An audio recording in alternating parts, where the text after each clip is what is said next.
నమస్తే, welcome to mega 9 TV. Kerala రాష్ట్రంలో రాజకీయ సమీకరణాలు మారుతున్నాయా? ఎర్ర కేరళ కోటపై కాషాయ జెండా ఎగరబోతోందా? కామ్రేడ్ల ఆధిపత్యానికి బ్రేక్ పడబోతోందా?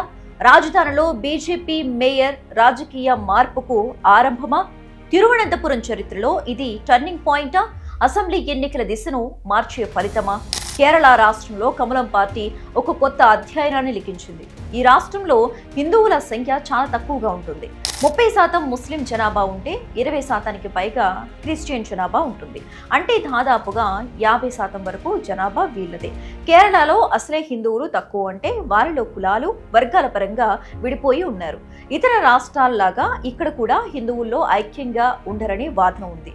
అందుకే కేరళ రాష్ట్రాన్ని పరిపాలిస్తున్న కమ్యూనిస్టు కూటమి అయిన ఎల్డీఎఫ్, ప్రతిపక్ష కాంగ్రెస్ కూటమి అయిన యూడీఎఫ్ మన హిందువులను పెద్దగా పట్టించుకోదు. కేరళ రాష్ట్రంలో మన హిందువులకు అన్యాయం జరుగుతూనే ఉంటుందనే చర్చ ఎప్పటి నుంచో ఉంది.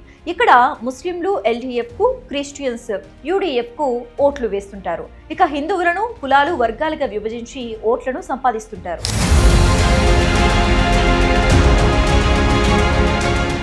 ఈ కేరళ రాష్ట్రంలో ముస్లిం క్రిస్టియన్స్ డామినేషన్ ఎక్కువగా ఉంటుంది. అందుకే ఈ రాష్ట్రంపై బీజేపీ ఎక్కువ ఫోకస్ పెట్టింది.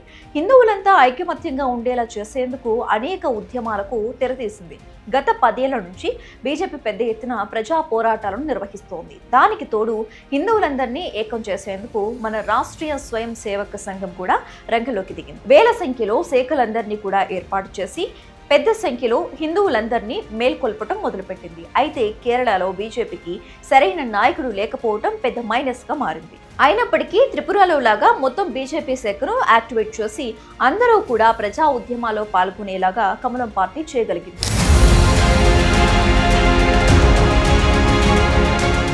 ఈ క్రమంలోనే ఇటీవల కేరళలో స్థానిక సంస్థల ఎన్నికలు వచ్చాయి. ఈ ఎన్నికల్లో మొదటిసారి బీజేపీ రికార్డు స్థాయిలో విజయాలను సొంతం చేసుకుంది. అంతేకాకుండా మేయర్ పీఠాన్ని కూడా దక్కించుకుంది.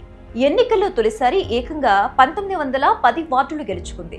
నిజానికి కాంగ్రెస్ కమ్యూనిస్టుల కంటే తక్కువ ఓట్లు వచ్చినప్పటికీ కూడా కమలం పార్టీ దాదాపుగా 20,000 వార్డులను సొంతం చేసుకోవటం అంటే మామూలు విషయం కాదు. ఇక పాల్ఘడ్ మున్సిపల్ కౌన్సిల్ ఎన్నికల్లో బీజేపీ 25 స్థానాలను సొంతం చేసుకుని అతిపెద్ద పార్టీగా అవతరించింది. కేరళ మున్సిపల్ కార్పొరేషన్ స్థానాల్లో అధికార కమ్యూనిస్టులు 125 స్థానాలను సొంతం చేసుకుంటే బీజేపీ 93 కార్పొరేషన్ స్థానాలను గెలుచుకుని రికార్డు బద్దలు కొట్టింది. తిరువనంతపురంలో 51 స్థానాలు ఉండగా 30% ముస్లిం ఉన్నారు. అంటే కమ్యూనిస్టు పార్టీ ప్రభావం ఎక్కువగా ఉంటుంది. 4-5 ఏళ్లుగా ఇక్కడ కమ్యూనిస్టు పార్టీ గెలుస్తూ వస్తోంది. అయితే ఈసారి మాత్రం బీజేపీ కూటమి ఏకంగా సగం స్థానాలు, అంటే 101 స్థానాల్లో 50 స్థానాలను గెలుచుకుంది. ఎల్డీఎఫ్ 29 స్థానాలు, యూడీఎఫ్ 19 స్థానాలు, ఇతరులు 2 స్థానాలు గెలుచుకుంది. ఇదే కేరళ రాష్ట్రంలో వచ్చే ఏడాది అసెంబ్లీ ఎన్నికలు జరగనున్నాయి. ఈ నేపథ్యంలో మున్సిపల్ ఎన్నికల్లో బీజేపీ అత్యధిక స్థానాల్లో విజయం సాధించడం ప్రాధాన్యతను సంతరించుకుంది. కామ్రేడ్ల కోటాలో కాషాయ జెండా రెపరెపలాడుతోంది. ఇదంతా ఒకెత్తు అయితే తిరువనంతపురం మేయర్గా బీజేపీ నేత వివి రాజేష్ కావటం మరో ఎత్తు. మేయర్గా ఎన్నికల తర్వాత రాజేష్ మాట్లాడుతూ కలిసికట్టుగా ముందుకు వెళ్తామన్నారు. 101 వార్డుల్లో అభివృద్ధి పనులు చేపట్టనున్నట్లు చెప్పారు. ఓ అభివృద్ధి చెందిన నగరంగా తిరువనంతపురం మారుతుందన్నారు. ఇది చారిత్రాత్మక సందర్భమని, ఇది కేరళ రాజకీయాల్లో మార్పు తెస్తుందని, తిరువనంతపురంలో జరిగిన మార్పు యావత్ రాష్ట్రాన్ని మార్చేస్తుందని భావిస్తున్నట్లు చెప్పారు.